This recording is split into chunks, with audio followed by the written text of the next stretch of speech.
Matt.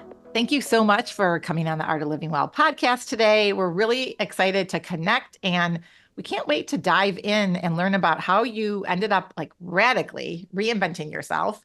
You founded a charity and you're pursuing all these extreme adventures and challenges in an effort to really demonstrate to people that we are capable of doing anything. So, Marnie and I actually recently, or maybe a few months ago, completed our first endurance event, which was the equivalent of hiking Mount Everest, but not in the climate and not what you did. So, just the thought of actually summiting that mountain on its own is, just overwhelming for me right now, even though we've done the equivalent in vertical feet, the 29,000 vertical feet. So can't wait to dive into all that today. No, look, I really appreciate you having me on, and I'm glad to hear you had a chance to experience that, and hopefully you got a lot out of it, and I'm sure you did. It was life-changing. Yeah, yes. it's interesting, isn't it? Yeah. It is. It is. And it makes you just want more. Yeah. Exactly. Well, people normally go two ways. They either want more or they're like, why did I do that? And I'm never doing that again. No, Marnie and I both have people in our lives are like, oh, I'm going to sign up and do one next year. And when I hear that people are signing up for next year, I'm like, oh, I so want to do it again too. It's just not going to work. I love to hear that. With logistics, it's another time we'll do it. But yeah. Anyway, so before we dive in and really get into the meat of this conversation, one question we love to ask our guests is just, if you could treat yourself to anything today, one thing with no financial constraints or no constraints of time, what would it be?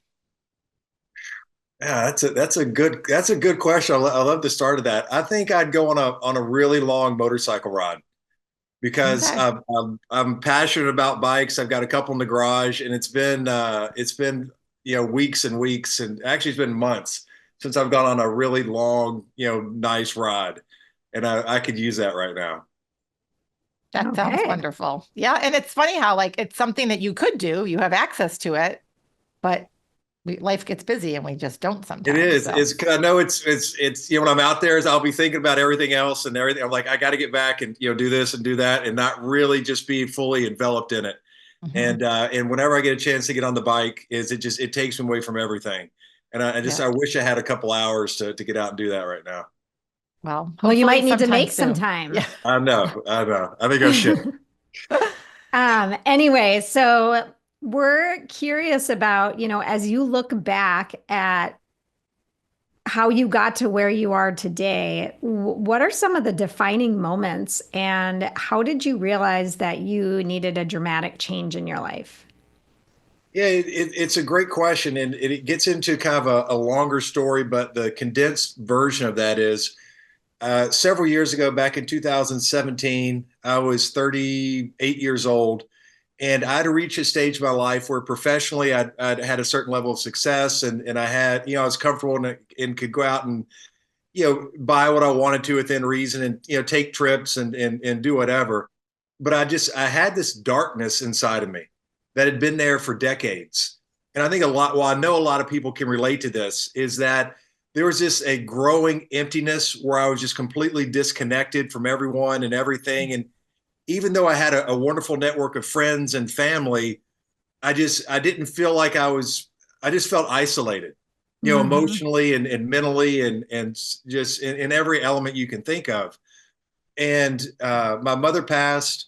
I broke up with a serious girlfriend, and I was just spiraling into this darker and darker place. No matter what I did or what I bought or where I went or whatever, nothing seemed to help.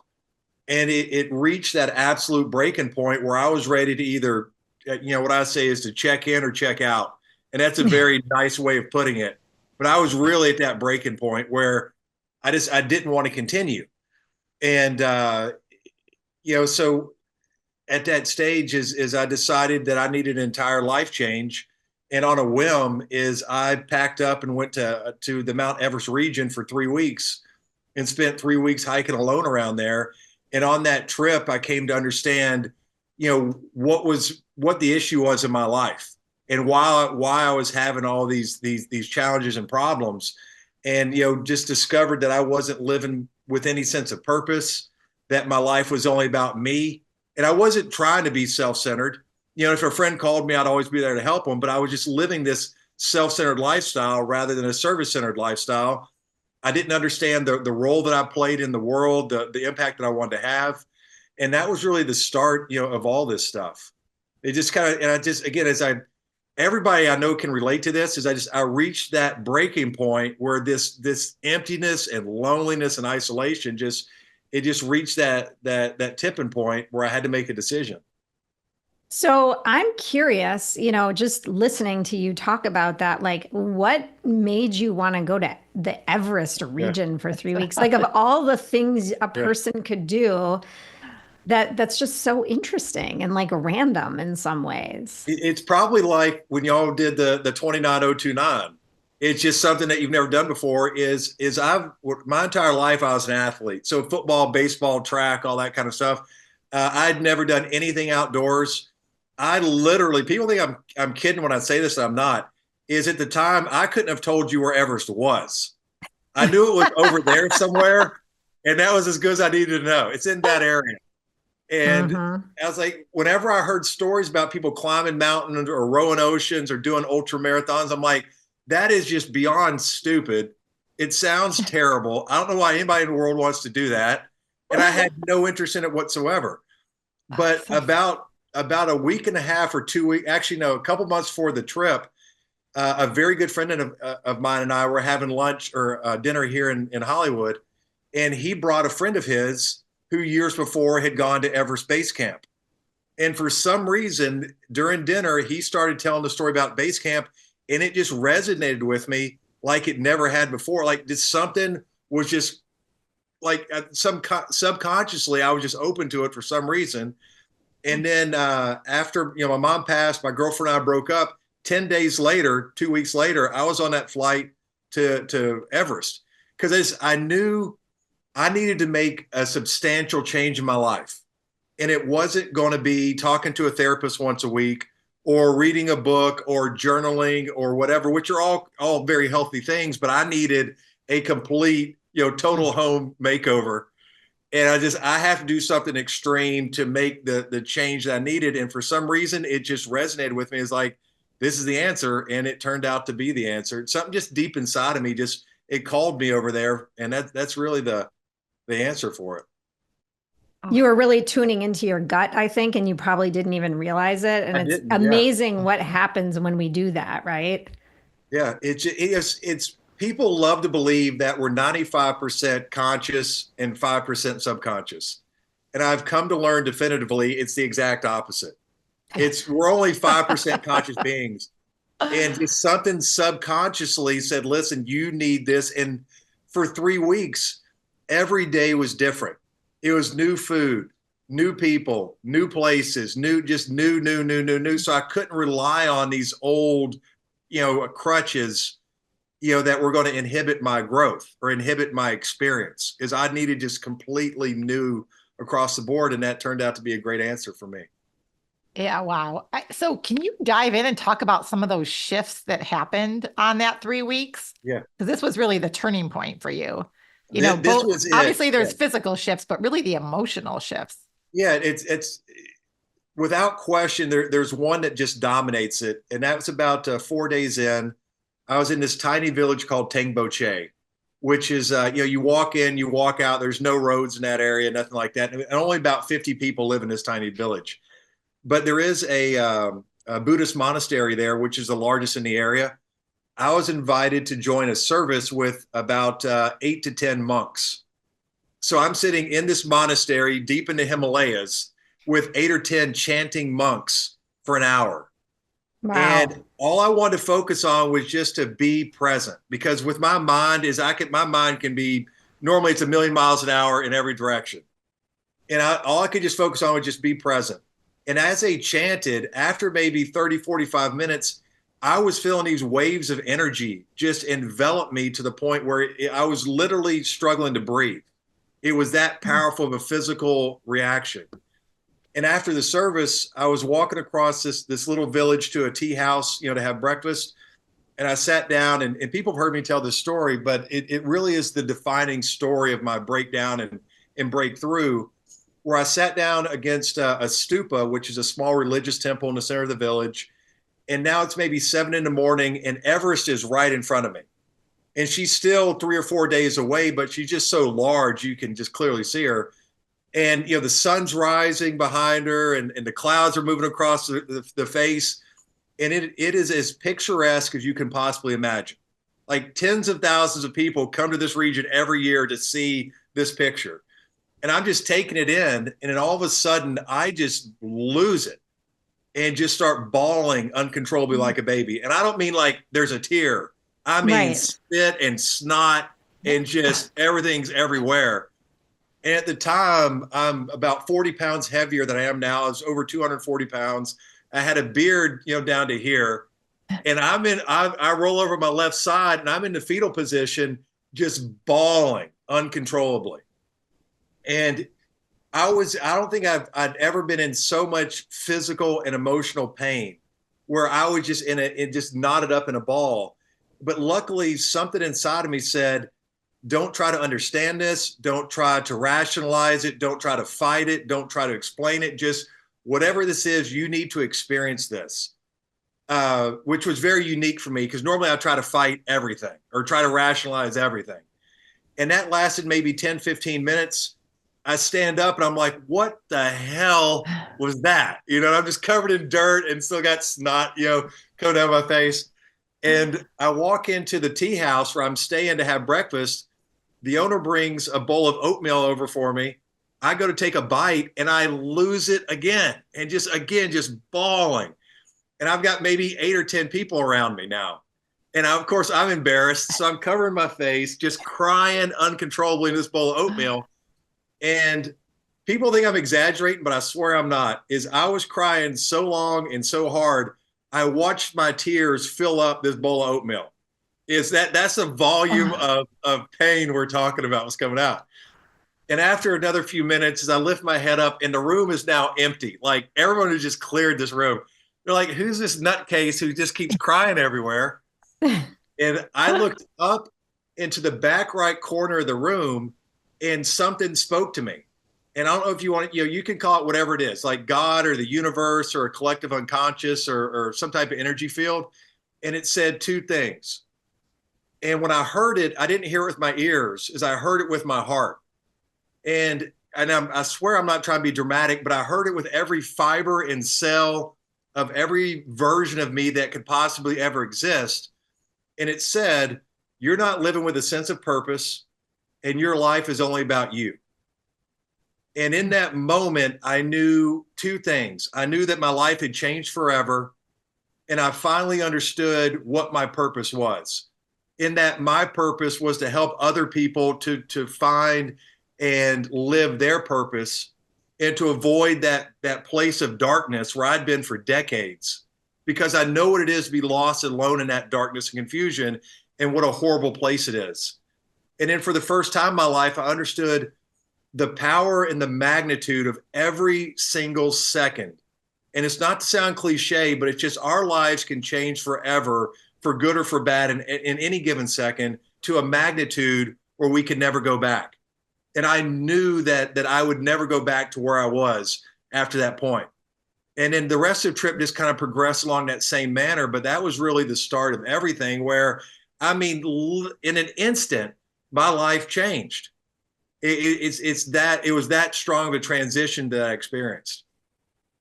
Wow. Wow. So were you you were solo, right? Yeah. On this trip. So you weren't I having had a hike. Well, I had a hiking guide because I'd never done any of this stuff before. Really nice guy, older guy, but I told him, I was like, listen, don't take this personally, but I don't want to talk to you. I don't want to see you. I don't want to I'll see you in the morning. I'll see you in the evening. Other than that, just leave me the hell alone because I got stuff to work on here. right. Yeah. So I mean, this story is amazing, and it's actually not that unusual, right? Like you hear about people that get out in nature in some capacity. I mean, obviously Everest is more than just getting out in nature, but getting outside, out of their, normal environment, and being solo and having these experiences where you really have the opportunity to tune into yourself, right? Because that's sounds like you hadn't had that opportunity because you were doing so much in your home life that you just really weren't tuning inward. Is that? Exactly. It's what it is. It's a way to get quiet and to get still. And I've Mm-hmm. heard it said by a lot of people in a lot of different ways, but the hardest thing for most of us to do is to sit quietly with ourselves. Yeah. And that's what this was simply, it was disconnecting in order to reconnect. And, so often when we're in these places of pain and confusion and frustration, we have the tendency to speed up. It's like, what else do I need? What else do I need? What else? Here's another fix or another hack or another technique or whatever. Where most often what I found is we actually need to do less and we need to create more space. And that Yep. space allows for a greater sense of connection and understanding rather than doing more. Funny, this is like a theme that we keep having on this podcast, in my life, with my clients. It's doing less to get more. Right. I mean, it's like you're speaking to me right now. I do think for everyone right now, you're right. Like everyone wants a quick fix. They have a little bit of a pain, whether it's physical pain or emotional pain, and we want a Band-Aid and we want it to all be better. And as parents, we do that with our kids. We don't want our kids to experience hardship because it hurts us emotionally too. But isn't life part of the journey of life, is going through these, these troughs, if you will, these hard Right. parts of life that are challenging, but it's a growth opportunity, right? And even in these, dark places, there's still flowers blooming, right? Like when you're in the valley, it's still beautiful. It's just a different kind of beauty. Exactly. Yeah, we're not supposed to quote unquote hack our way through life. Right. Right. Obviously, Right. there are times and places for quick fixes and this and that, but that's just a word that I've come to detest because I think it's gotten overused and the application has just gotten too much. And like you're saying, is where we grow the most is in those places of trying times. It's like Viktor Frankl said, to be worthy of our suffering. It's that's Mhm. really where we understand more about ourselves, is in that crucible of whatever we're facing. And that's I've seen it firsthand, and I've talked to countless people. I'm sure y'all have as well, where that's where they found the most growth and satisfaction in their and appreciation in their lives. But that's not to say that you can't grow without suffering. I just want to clarify that because Yeah. I do believe people can grow without suffering as well. Yeah. No, look, I Yes. think that's a great point. And also that comes down to a matter of perspective. Is Yes. what is suffering? Right. Because look, when it's and this is fantastic that y'all just did the 29029, is in a certain degree that could be construed as suffering. When I'm out on a mountain or when I'm training for all these hours and everything all alone, that could be construed as suffering. Yeah. But what I've found is it's a matter of perspective and appreciation, where honestly, in my mind, I don't care if I'm 40 degrees below zero in Antarctica or the top of Everest or whatever, or doing a workout with 1,500 reps, something like that. That is not suffering.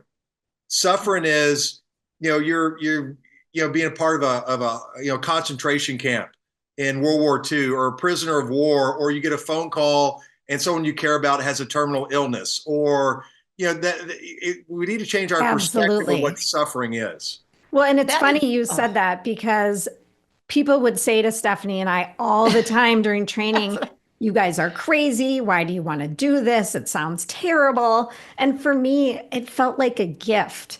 I Yeah. felt so yes. lucky. Even the weekend we were there, was it hard? It was effing hard. I'm Yeah. not going to lie. It was the hardest thing I've ever done. It was also one of the most fun and rewarding things I've ever done, to the point where like I'm sad about it still, that it's over. Yeah. I was going to say the exact same thing, Marnie. And so Hmm. it just, to your point, Dawson, it is your perspective and how It's you look at it. it is. Yeah, I swear but this. how does one shift that perspective? So if there's someone out there listening and they're just going through like a period, and it may not be that's really awful, but it's like they're down, they're not, happy, they're not, maybe it's because they haven't found their purpose yet. Right. Not everyone's going to go do these like extreme adventures Right. like you've done. How can someone tap in a little bit more to find their purpose, to kind of go through that period without experiencing something as grand as what you've I did? think that's a fantastic, question and kind of segue into it. I think it's really two things. One is appreciation, and second is moving from self-centered to service-centered. And I swear this is not a cliche story, but just relating that back to y'all's recent experiences. My local gym, where I'll do heavy pack carries sometimes when I don't go into the mountains. So I'll maybe will be on a stairmaster with a 100-pound pack for an hour and a half or 2 hours. And I can tell you now, as much as I enjoy this training, I don't want to do that every time I do it. And Yeah. sometimes I'm on it for 5 minutes. I'm like, this sucks. I'm like, I don't want to be here. I'm in a bad mood. I have all this stuff to do. My foot hurts, whatever. And there have been multiple times when I'm going through that I'll look out the window at the street and there'll be a family pushing a child in a wheelchair. Or there'll be somebody going by, a homeless guy going by in a wheelchair. And I'm just looking at this person thinking they would give everything they have to have the opportunity, the privilege to be in the physical pain that I'm in right now, and because I have the mental and the physical faculties to be here. And that just, I know it sounds very cliche, I get it, but it helps me change my mindset in those moments to say, hey, this is not suffering. This doesn't suck. You have so many privileges to be in this position. So it's really changing that mindset to appreciation has been a tremendous change in my life. And then also to understand that most importantly is I exist for a reason. And that reason is to grow, to live with a sense of purpose, and to apply that purpose to elevate others. And when I finally accepted that charge that my life is about more than myself, and living with that service-centered perspective, it opened up my life. Because no longer was I just struggling for myself, but because I have a role to play in this greater world, and I have a responsibility to myself and to the two of you, and to the homeless guy on the street, and to the checkout girl at Ralph's, and to the goat herder in Pakistan who I'll never meet, is I have a responsibility to all these people to live with to live my sense of purpose, because everything that we do will eventually impact everyone else in some way, shape, or form. And I think when we understand that magnitude of our actions and that potential of our actions, it helps to shift our perspective and to understand this responsibility that we all have. I love everything you just said. And I'm curious how you elevate others. Like in your mind, how are you elevating others? I'm doing it in a conscious way, understanding that everything I do is going to impact everybody else. So I think a lot of us like to believe that when we close the door and we turn off the lights and we turn off the phone, no one's going to know what we're doing, and we can do things in private and we can compartmentalize our actions. I look at it a different way, where I don't think we can compartmentalize anything. I think everything we do, public or private. So if I lock the door, eat Cheetos, and skip a workout, it's going to impact who I am as a person. Because you did that, right? Yeah, it's like the world, even though the world is going to eventually get impacted by these decisions that I'm making, nothing is done in private. We can't, do these things, like that. So with that, I try to be, the light in any given situation. It's just, I try to hold myself to a standard where I think we're born kind of holding two cups that are unlimited. And it's kind of like we're in a swimming pool holding two cups. And every action is pouring from one of these cups. And it's just, I try to add as much positive contribution to everything that I do. And look, we can't determine how others are going to take our actions.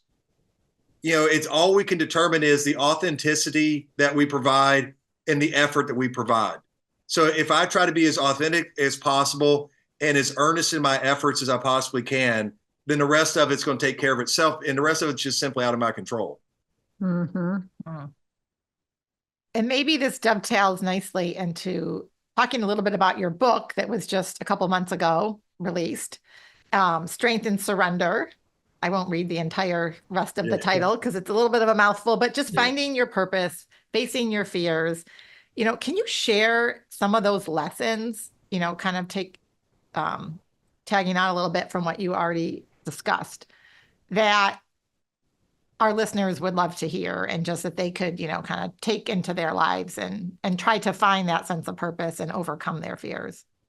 Yeah, it's the way the book is broken down is so it's my personal memoir and narrative of my story from when I was a child to where I am now, and all the things that I kind of faced. And where you see someone from the outside, you think you understand what they're going through and who they are and where they are, where we really have no idea. I was very good at hiding everything from everybody, that no one knew what that was. And again, I think a lot of people can relate to that. And then within all those chapters, there's everything about, the mountain was whatever, 23,000 feet tall, and it was 40 degrees below zero, and the pack weighed 800 pounds, and there was an elephant with me. Like, all those stories are in there. But more importantly, inside that narration are a series of lessons, which are just kind of like smaller things that I learned along the way that I think are applicable to us all. Then at the end of nearly each chapter is a larger pillar, which is a meditation. And these are like the main structural pillars of the things that I went through, that I learned, and that I apply on a daily basis. But for example, one of just the general lessons is that I found most interesting is loneliness. Is when we hear about loneliness, we automatically construe it to be a negative thing. We're just, I'm lonely, I'm isolated. We see it as a negative or destructive force in our lives. What I came to see is that there's actually two types of loneliness. There is that loneliness where you feel, isolated, and it can kind of take you down and take you away from the direction you feel that you want to go, or what you think you want to feel internally. But there's also a sense of loneliness that comes when you get on your path, but to understand to really pursue that path effectively and earnestly, it's going to take personal work, and it's going to take you away from doing everything that you could possibly be doing.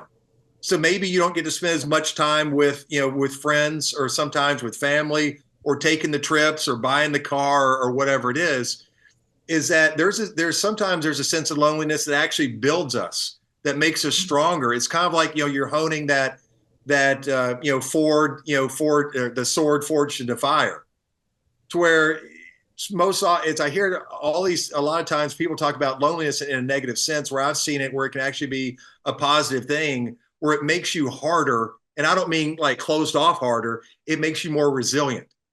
And because you're choosing to walk a path that others are maybe unwilling or unable to walk, with that level of determination and, and steadfastness that, that we can show ourselves. And I think that was just one, very interesting thing to me. But like I said, there's literally dozens of lessons, in there. And I think that's a great lesson. I think Stephanie and I have both experienced that in our line of work. I almost look at it as like being an outlier, right? Like, we're maybe health and wellness outliers in our communities in many ways, where we're living our lives a little bit differently than the people around us. And that can be isolating at times, even going out to dinner with a group of friends and maybe ordering differently, which is a very minor thing, but it can feel isolating at times. So I can relate to what you said quite a bit. And it all adds up. I mean, I think that's a great point. Maybe it is something small, but you put in 30 of those things together, and it starts to form a trend line. And it does feel, that way. Or it's like when I was training for this, is I moved from Los Angeles to Lone Pine, California. And I'd be up there for, normally 6 nights a week, something like that. But I could go for literally a week without having a conversation with anybody. Just getting up, going into the mountains, training, going back to the hotel, going to the mountains, hotel, mountains. And, literally you spend a week and don't talk to anybody, even though you're surrounded by people, at times. It feels lonely and isolating. Mm-hmm. But, you can see it. It's what we talked about earlier about perspective. It's when you gain this greater sense of perspective, you understand you're doing these things for a reason. It takes that negative element away from it. And it sounds like what really was happening too was you were surrendering. Right. You were surrendering to the universe just when you were at when you were hiking around Everest and you had that experience 4 days into your journey. And you heard that voice and you received that message. You were surrendering to what the universe had in store for you so that you could fulfill your purpose and be of service to others. What prevents people from doing that more? And maybe it's not, like I said, like in your exact situation, it's just on a day-to-day basis, just surrendering to what the universe has in store for us and stop trying to control everything. Cause that's something we've also talked about on this podcast. I know it's something I've been working on for a few years now, and it's really hard. And especially as a parent, it's really hard when you want to control your kids or you're just in general. So if you can talk a little bit more about that element of the book. Yeah, no, that's a fascinating, part of the story. And it's something that I think about a lot. And I think, and there's a couple of layers there. I think to answer your first question, what prohibits people, restricts people from fully surrendering is, I think it's a combination of fear and ignorance. I spent from the fear perspective, it's the fear of giving up the control or the fear of losing our identity. And even though an identity doesn't necessarily serve us, it's something that we know, it's something that's comfortable. And so we'll just continue to repeat it over and over and over, thinking we're going to get a different result from doing the same thing. And so I think that's one of the biggest things, or the fear of just releasing the control. Because, the way that I was kind of raised is I fought everything. My approach is I'll come at, or I'll attack whatever I need to attack as long as I need to, as hard as I need to, until one of us breaks. And it won't be me. I can just assure you it will not be me. And the reason I can say that is because everything felt like a life and death situation. Whether it was, performing and say getting into some school or completing a task or is it going to be a cheese sandwich or a peanut butter and jelly sandwich? Like, everything felt like a life and death situation. And when you do that for literally decades, it just wears you down. It's kind of like the old adage is if all you have is a hammer, everything looks like a nail. And that's what my entire life was. And, finally with learning to surrender, it's crucial to understand what surrender is and what it's not. Surrender is not giving up and giving in and simply going along and just kind of floating your way through life. That's not surrender. Mm-hmm. Surrender is a form of strength. And I love that juxtaposition. It's finding new and better and more fruitful ways to meet our needs, more positive ways to meet our needs. That's kind of, the art of surrender. Is that it's the most difficult thing I've done in my life, is to see your fears and your challenges in front of you, to move towards them, to allow them to come into you. But the most important element of it is to release those fully and to not let them take root within us. Because, most often we'll see a challenge, we'll sit there and we'll face it, but unwittingly, unknowingly, we'll hang on to it. And it'll just take root within us and it'll continue to grow and to grow and to grow. But when you face those challenges, you allow them to come into you and to release them fully. That's really the art of surrender. And I think that's the critical element to understand. And that's the part where people get easily confused with it. Well, and it also makes me think of self-worth. Like, are you tying your self-worth to the outcome of that? Or are you surrendering to the outcome? And what are the pitfalls of tying your self-worth to a particular outcome you desire? No, that's a fantastic point. Is my entire life is my self-worth, prior to all this stuff, is that my self-worth, like most of us, was tied to performance. Which is most people, I would say. Exactly. Right? That's where, so I'm definitely not unique in that sense. Yeah. It's that if I did the right thing, or if I go back and I was deemed successful, I did the right thing, then I was worthy of being loved. I was worthy of receiving love. And I think the big shift took place of, rather than acting from a place of receiving love, it's a matter from a place of providing love and exhibiting love and demonstrating love. And that was one of the biggest changes in my life, is to tell myself, look, I love you. You are worth the effort. And that's why we're doing this. Because there were times like when I've been out like alone in the middle of the Mojave Desert. And I'm like, why in the hell am I out here? It's like my legs are bleeding. My feet are bleeding. I haven't slept in 2 days. I'm like, why am I doing this? And I'm like, you're doing this to show yourself you're worthy of this. you're worthy of this suffering. You're worthy of this effort. You're worthy of all these things. We can't tie the outcome of our performances to this sense of earning love or being worthy of love or, things like that. Look, I did that for 4 decades, and I can tell you it does not work. It's simply to demonstrate to ourselves that we're worth the effort. And we have to show ourselves continuously that we're worth the effort of not, going in and eating a pound of cookies or a gallon of ice cream, or of skipping, this, or of not doing what we need to do, because, we have to demonstrate that to ourselves. I love that. And it's such an important lesson. This gets back to like your purpose and what you're doing to serve others, because I can't tell you how many people need to hear these messages. It's really going to resonate with them, and your story and your journey. Like I feel like this is where people are at right now, focusing on the self-worth, like having these limiting beliefs, and that's what's holding them back. And so I just think this is all amazing what you're doing, and teaching people the art of surrender and what that really means and what that looks like. And I think to Marnie's point, like not being focused on the outcome, because we are all very outcome focused and driven. What, along that line, is I can tell you is, we don't even really understand what the outcomes are, and what I mean by that is sometimes when we have a perceived success, that might not eventually be the success we thought it was. Or when we have a failure, it might not be the failure we thought it was.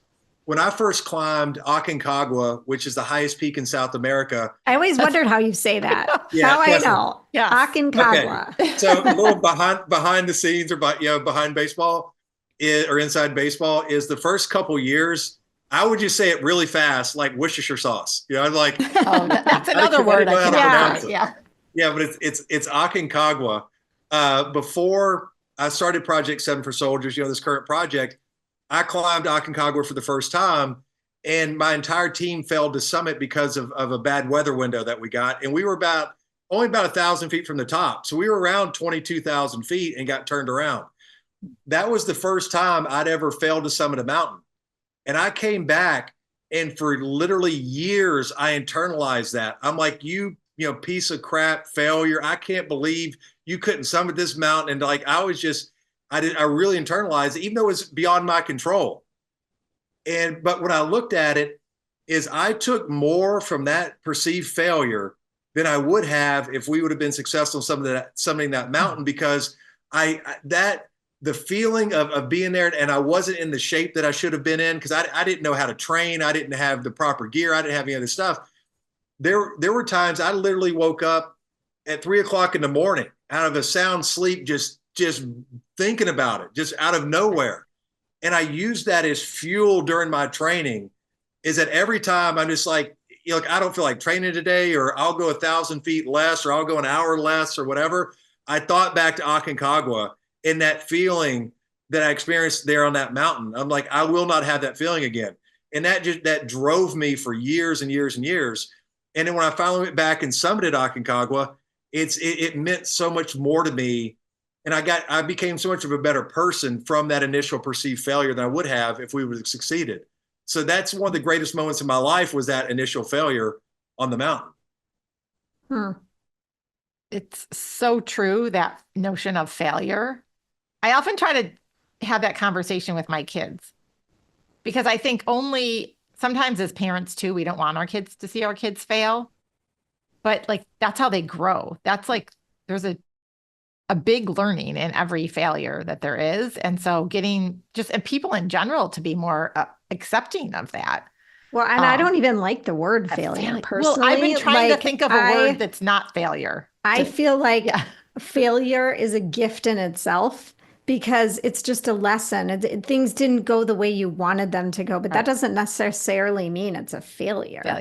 Right. And maybe other people put that label on it or look at it that way, but I'm not a big fan of failure, like the word failure and what that means, because I do think it's often a gift. I think you have a great point. Is maybe a better way to look at it is failure is simply another outcome. And failure is the label that we put on a particular outcome, is all it is. There's nothing between. they're all outcomes. And if we like them, they're benefits. If we don't like them, they're consequences or they're failures. It's like we're going back and labeling these things, afterwards and so in the moment, you can't tell me one's right or one's wrong or one's good and one's bad. When we go back and look at them, but I've learned, again, not to sound cliche, is I've taken so much more from these perceived failures than I have from all the successes. A great example is the North Pole. Is I've tried to get to the North Pole for the last 5 years, and for the last 5 years, within 2 weeks of going to the pole, as I get told that it's gotten canceled. Or last year, I flew to Russia and spent 2 weeks in the middle of Siberia waiting to go to the pole, and it got canceled again. And you do that for 5 years in a row, that'll wear you down if you don't have the right perspective on it. Yeah. Maybe that's not your mission. Yeah. Maybe that's the universe. That was really cold. Yeah. And we live in Minnesota, so we have some perspective as to what cold really is. Yeah. Oh, wow. So, what are some practical tips or strategies that you would recommend for our listeners just listening to this conversation that they could maybe implement immediately into their lives? The biggest thing that I would say first is to get quiet, is to slow down, is to get quiet and to get still. And just is to learn to sit quietly with yourself. And that can just be simply as sitting 10 minutes alone. And I understand everyone has busy schedules and there's a lot going on and all this kind of stuff. But I don't care who you are, you can find 10 minutes in your day to sit quietly. And what I mean by that is you turn off all distractions, you just completely disconnect and just focus on your breathing. And to take good deep breaths, to inhale down into your belly and then into your diaphragm. Because a lot of times, most of us are just stuck breathing in our diaphragm. I know to a lot of people, this is going to sound hippy dippy and new world and all this stuff. But I'm telling you, is we all go the way of our breath. And what we typically do without realizing is we sit around all day with our shoulders hunched forward on computers, breathing in our chest, and just listening to music or talking to people and all these outside distractions. Is sit down, get the breath down into your belly, open your shoulders, get your chest high, get rid of all the distractions. And if you just do that for 10 minutes a day and just focus on your breathing, focus on being quiet, you'll be amazed how many things will start coming up where you've been trying to talk to yourself for all these years, but you're not listening to yourself. And we all experience this. So if you want to just talk about something you can implement now that can have substantive changes that absolutely cost you nothing, then I think that's probably the first big thing that we can all do. So everyone can start doing that, like literally as soon as you're right now finish listening to this podcast. Turn it off. Turn off all distractions. I think that advice is wonderful. Simple, not easy, but absolutely everyone needs it. Yeah. I tell you, just quickly, is the way it works with me is every morning when I get up, the first thing I do is take a cold shower or a cold plunge, just to establish to myself, look, I'm the one that's in control, and I don't care about my feelings and emotions. We got values and priorities to focus on. And the second thing I do is to sit there and to breathe for sometimes it's 5 minutes, sometimes it's 45 minutes, just how much ever time I have. And even though I've been doing this for years, when I first sit down, 9 times out of 10, I don't want to be there. Mm-hmm. My mind's like, I've got all this stuff to do. I've got to do, all this. And I'm like, let me just BS my way through this. But once you force yourself to do it for a couple minutes, you'll start to, it's like you're sitting there with your fists clenched. You'll start to release and you'll start to relax and you'll start to connect. And I can literally feel my energy levels, my anxiety levels, start to lower. I can feel my brain start to open up. I can feel physical, emotional, psychological changes after a few minutes. And I can just tell you 100% of the time, I feel better afterwards. I've never gotten done with it and said, I really wish I hadn't done that. That has never once happened. Yep. So true. So true. And I go through phases where I'm really good at it for during our whole training for 29029, I was so good about meditation and mindset training. And then I finished and then I've kind of fallen off a little bit. Now I'm trying to get back into it, but I definitely ebb and flow.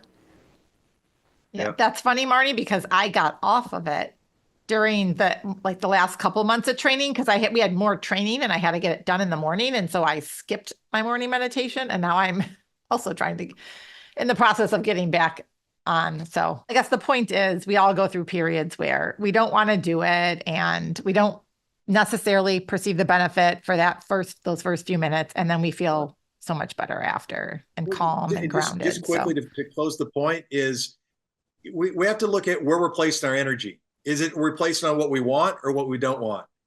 And it's two sides of the same coin. And very often because we're risk averse by nature, just being humans, we typically focus on what we don't want. So we'll say to ourselves is, well, I don't want to be in the pain of exercise. I don't want to be in the pain of meditating or of reading or of whatever it is, rather than saying, hey, I do want to feel better. I do want to feel more relaxed. I do want to feel more connected. I do want to feel more focused. And I think that's a big transition point as well. And look, I'm guilty of it just like everybody else is I'll say I don't, rather than look at the other side of the coin saying, well, what do I want out of my life? And what do I need to be doing in order to get what I want? And all this stuff kind of plays into that. Yeah. Those are great questions. And I think everyone can relate to that. Yeah.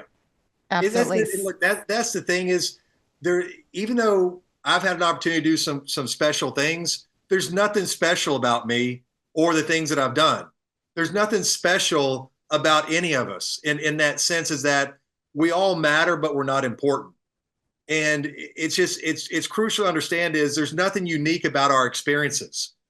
You know what I mean? It's like we all face the same things. We all face the same challenges and the same thoughts and negative perceptions. And so it's about just, seeing what works for us and just sharing it with each other and, hopefully taking a little bit from each other and just applying it to our journeys and lifting each other up collectively. Yes. Collectively. That's what we all need right now. Yeah. So Dawson, I feel like we could keep going on and talking more about all your experiences, but where can people find you? Where can they buy your book? Where can they check out, all the offerings that you have? Do you want to share all that? And we'll link it all up in the show notes as well. Yeah, no, I appreciate you asking. So the book is out, Strength and Surrender. The easiest place right now is probably going to just be on Amazon, to grab it on there. And then on Instagram, it's just at Dawson's Peak. That connects to, a whole bunch of stuff. And then my personal website is just Dawson's Peak, peak.com. And on there, you can, see about all the things that I'm doing. The coaching services or the kind of the advisory services I'm providing, public speaking, all that. That links to our website, which is the charity Dawson Speaks Foundation. And then one thing that we didn't get into, but I just like to mention is with the foundation and Project 7 for Soldiers, where I've had a chance to set the records and do all that stuff. But our two charity partners on that are the Gary Sinise Foundation. So Gary Sinise from Forrest Gump and all these other things. And then Hope for the Warriors. They're both two of the highest rated veteran charities in the country, where they're receiving 100% of the net proceeds that we raised during Project 7 for Soldiers. So since August 1st, 2018, I personally have not made a dime, off of this. They've received 100% of the net proceeds. So, any way that people can get involved, to donate through the website or simply texting Dawson to 53555. Gary Sinise Foundation, Hope for the Warriors will get 100% of those net proceeds. That's amazing. Thank you for sharing that. And we'll link all that up in the show notes as well, like Stephanie mentioned. Dawson, one final question we love to ask all of our guests is, what does the art of living well mean to you? That's a tough one to end on, man. That's another. It's the big question. Yeah, it is. You can take it so many different directions and everything else. I would say the art of living well is to live as authentically as possible, and to drive ourselves based on what we want rather than what we don't want, and living with the proper perspective and appreciation. Mm-hmm. Love that. Oh, that's beautiful. And it sounds simple, right? Well, it's like we were saying earlier, and y'all both said it well at different points, is, look, life is a very simple thing. Mm-hmm. It's just not easy. We make it more complicated too. Exactly. Yeah. And not to drag this on, but it's something that I've seen time and time again is when you're in the mountains, life is very simple, but it's not easy. It's that you try to make a little bit of progress, you try not to get hurt, and then you help out other people when you can. It's really that simple. Which is, I think, in a greater sense, what we do on a daily basis. But when I come back into, my life here in LA, when I come out of the mountains, I see all these things going on, all this division, all this fighting and bickering, and they voted for this person and they voted for that person, and now I hate this person, I hate that person. It's just all this. It drives me crazy. Where we have nothing, we have so much more division. But when we're in these more difficult places, we understand that the division is such a small thing compared to what brings us together. It's so funny you say that, sounds because a little cliche, but it really is true. yeah, I mean, that was one thing Marnie and I really took away from our 29029 experience. And they talked about that too. And how can you bring some of those lessons from the mountain back home into everyday life and spread it like wildfire? Look, I've seen more rescues than I can count. I mean, I've seen dozens of rescues on mountains and all these other places. And I've never heard the rescuer walk up and say, "Who did you vote for?" Or Right. what do you think about this topic or about this Right. proposition getting passed? I've never heard that. It's like, Yeah. as soon as I come back in everyday life, it's just division, division, division, division. And it really breaks my heart, to see that. So Yeah. we're all capable of so much more than that. So it's hopefully we can, figure out a way to get that, in a better place. Yes. Well, thank you so much for this conversation. It was fascinating and enlightening. And I know, so it's going to inspire so many of our listeners out there. So go. And I was just going to say, I'm excited to read your book. Like, everyone should go read your book. Yep.